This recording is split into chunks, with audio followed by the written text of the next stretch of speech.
Sarah kan sekarang udah nikah Pak Ustadz. Kok saya lihat dia buka hijab gitu Pak Ustadz? Apa dia disuruh sama suaminya tuh Pak Ustadz? Iya Pak Ustadz, saya kemarin ngelihat Sarah nggak pakai hijab.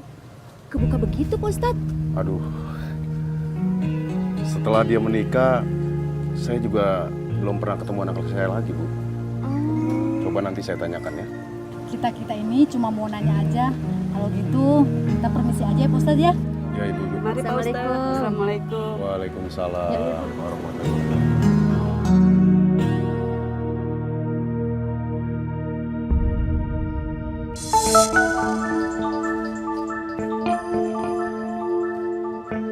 Baru mau sekolah ya. Assalamualaikum Ayah.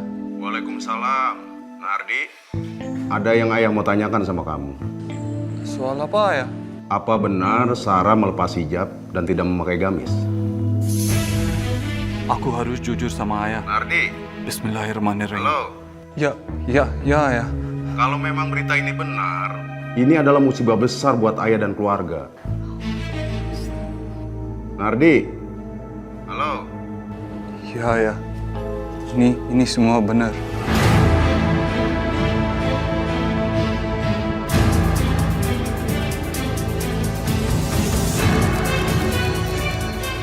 Astagfirullahaladzim, ya Allah. Sekarang juga kalian kemari. Ayah mau bicara sama Sarah. Ya Ayah. Assalamualaikum. Waalaikumsalam.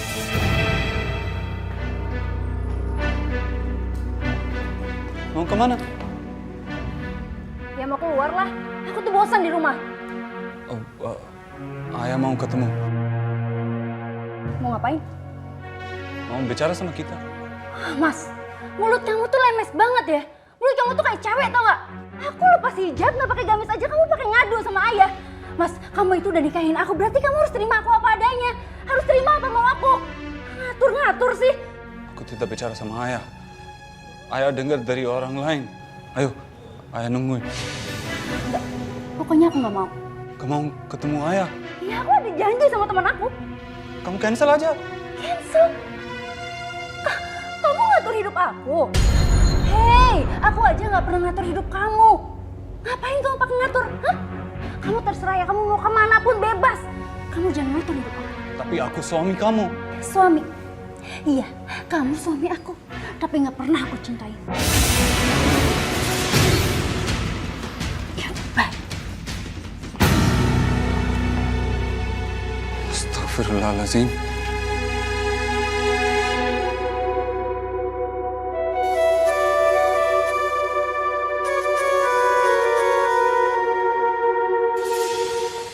Misi.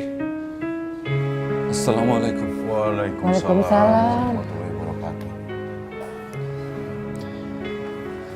Silakan duduk. Sarahnya kemana? Maaf Ayah. Sarah bilang dia ada janji sama temennya. Kenapa anak itu jadi berubah ya? Saya nggak paham. Ini bukan soal Sarah lepas hijab, tapi apa? Sarah gak mau sholat. Astagfirullahaladzim, ya Allah. Separah itu? Jika saya ngaji, dia bilang kuping sakit. Ya Allah. Astagfirullahaladzim. Aku udah bilang sama Hardi kalau aku hamil, Mas. Ya nggak apa-apa. Bagus kan? Kamu biasa aja. Ya, aku mesti gimana? Ya, terus aku harus hidup dengan kepura-puraan gitu? Ya iyalah, harus itu. Supaya rencana kita bisa berjalan dengan lancar. Mas, aku tuh mau menikahnya sama kamu. Aku mau hidup sama kamu, bukan sama orang lain. Ini tuh anak kita, Mas. Anak aku sama kamu. Kamu harus melahirkan bayi itu. Dan Hardi harus tetap tahu kalau itu adalah anaknya dia. Sampai nanti dia memberikan semua hartanya ke anak itu. Lalu kamu tinggalin Hardi. Dan setelah itu kita bisa hidup sama-sama. Setelah aku melahirkan, aku akan minta cerai sama Hardi.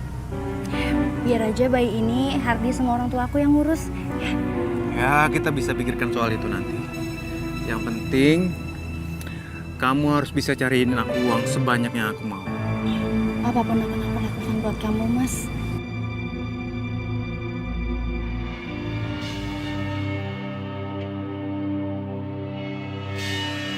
Kamu gak akan bisa lepas dari aku, Sarah. Kamu adalah abdiku.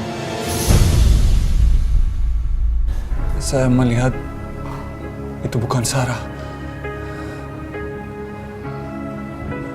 Maksud Mahardi? Sepertinya ada sesuatu yang disembunyikan.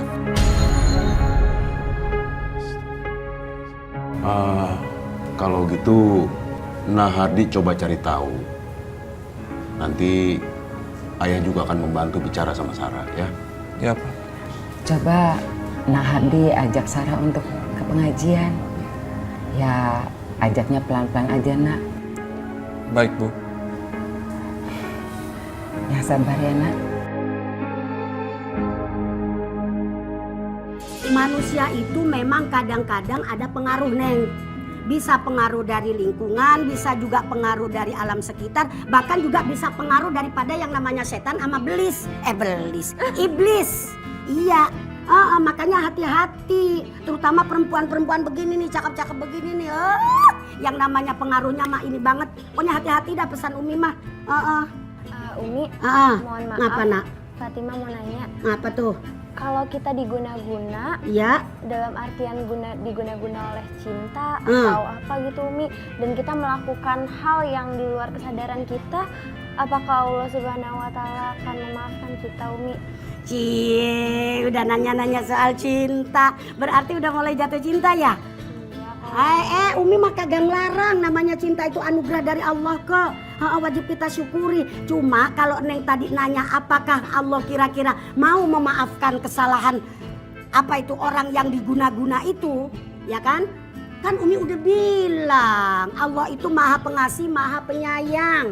Sebab Allah berfirman dalam Al-Quran, Innallaha yuhibbut tawwabin wa yuhibbul mutatahhirin. Allah itu cinta kepada orang yang taubat dan Allah cinta kepada orang yang bersih. Mudah-mudahan kita jadi orang yang taubat dan mudah-mudahan kita jadi orang yang bersih. Amin ya robbal alamin. Ya Allah. Umi, terusin lagi dong ceritanya. Terus? Siapa tahu kan cerita tentang kehidupan Sarah ini bisa menginspirasi Aisyah, Fatimah, jamaah-jamaah semua yang ada di sini.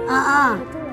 Pembelajarannya kalau kita pengen jadi orang yang dirindukan oleh surganya Allah, pegang kunci yang 4. Ya kan? Yang tadi udah Umi jelasin tuh. Pertama apa, kedua apa, ketiga apa, keempat apa. Begitu sayang ya.